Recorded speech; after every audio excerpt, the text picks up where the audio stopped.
জাতীয় কবি কাজী নজরুল ইসলামের জীবন দর্শন তরুণ প্রজন্মের মধ্যে ছড়িয়ে দিতে নজরুল বর্ষ পালনের উদ্যোগ নেওয়া হয়েছে।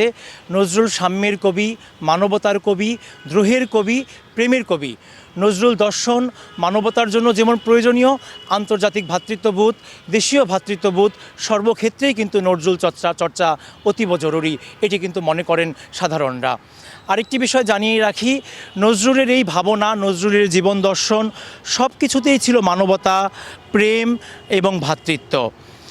ইতিমধ্যেই এই চলতি বছরের 25 মে থেকে নজরুল বর্ষ হিসেবে পালনের সিদ্ধান্ত নিয়েছে সরকার। এই বর্ষ চলবে আগামী বছরের 25শে মে পর্যন্ত।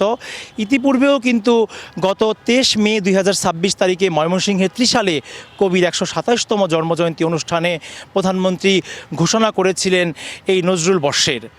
যে বিষয়টি স্পষ্ট প্রতীয়মান হয়েছে, নজরুল সত্যের উপর দাঁড়িয়েছিলেন, তার সাহিত্যকর্মও ছিল সত্য, ভ্রাতৃত্ব এবং একটি রাষ্ট্রকে কিভাবে অসাম্প্রদায়িক ভাবধারায় জাগরিত করা যায়, কিভাবে একটি দেশ সকল মানুষকে নিয়ে, সকল চিন্তার মানুষকে নিয়ে এগিয়ে যেতে পারে বহুদূর, সেই প্রত্যাশাই ছিল তার সাহিত্যকর্মের মধ্যে।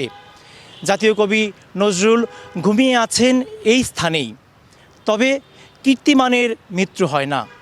নজরুলের আদর্শ, নজরুলের ভাবাদর্শ আজও মানুষের জীবনের অপরিমেয় স্থান দখল করে আছে।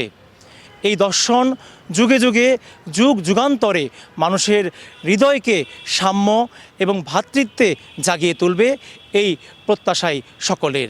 মিঠুন সরকার, চ্যানেল এস, ঢাকা।